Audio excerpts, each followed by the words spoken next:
We're here in Santa Barbara County, home to one of the longest running cloud seeding operations in the country. We've got some ground-based cloud seeding equipment right here, and we're gonna get to hear all about how it works and see it in action. Let's check it out.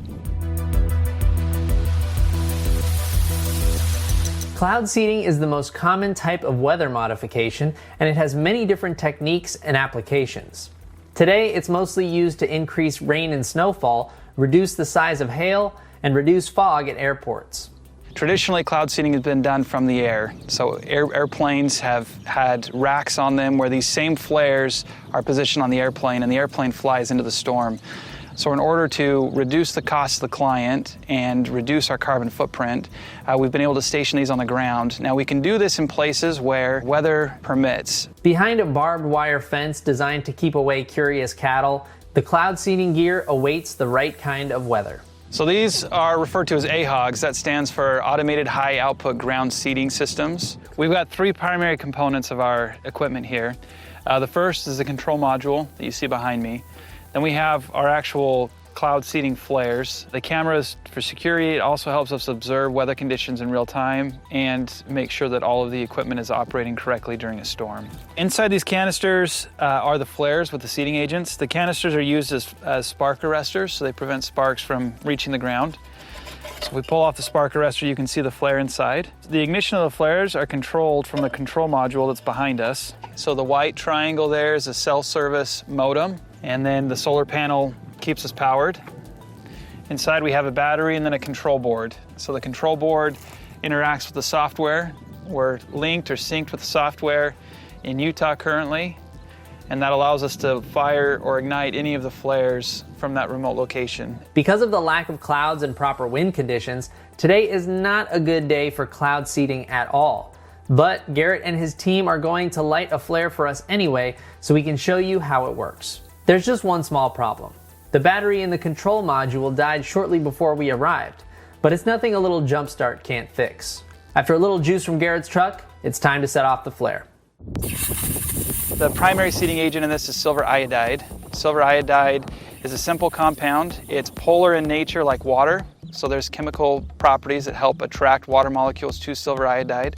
It's also structured molecularly similar to ice. So it helps generate or helps spawn the generation of ice buildup, and then that becomes a hailstone or a snowflake that falls here primarily as rain. So one flare like this has billions and billions of potential sites for that water to congregate around. We'll launch them in sequences. We watch the radar to see when bands of the highest concentration of liquid water are passing above us in the clouds, and we try to target those high concentration pockets in the storm systems. We'll launch between 3 and 20 flares for a typical storm. Once the flare is lit, it takes a little bit of time to carry up into the clouds, and once it's up at the proper elevation, it'll take about 20 minutes to instigate the rain or the snow process. So overall, you're probably looking at about 40 to 45 minutes before you're seeing the maximum result. And that's why we're stationed miles away from our target area. So we have very specific targets that drain directly into major water basins, and we time these events to correlate with rain above those intended targets. One of the biggest questions or most common questions that we receive relates to the safety of silver iodide. Silver is biologically inert, so it will not interact in a negative fashion with plant or animal life. Iodine is actually a critical building block of a number of hormones in animals, so it is safe as well. In fact, if you look at table salt or baby formula, you'll see iodine in its molecular form as an additive in those commonly consumed substances. But what about other potential adverse effects? Could cloud seeding affect communities outside the targeted areas? Sometimes there is a concern about robbing Peter to pay Paul. So are we benefiting California at the expense of Nevada? And the truth is that storm systems, when they move over off the coastline, only about 10% of that moisture is going to fall in the form of precip. And we're looking at increasing that to about 11% because we have about a 10% increase in the natural storm's productivity. So going from 10% to 11% in California has an insignificant impact on the amount of precip that will still be available in Nevada or Utah. Built into the program are kind of checks to make sure that we don't come across anything negative. When there are high intensity storms, we won't seed. If the reservoirs are full, we won't seed. If the rivers are flowing a lot, maybe near flood capacity, we won't seed. We hope that the conditions that exist right now will turn around and that we will not face the severity of droughts that we're facing, particularly this year. But a number of scientific articles are suggesting otherwise. And as we look into the future, we need to again consider conservation first. So the ability for us is to conserve how we use water and the ways that we store the water.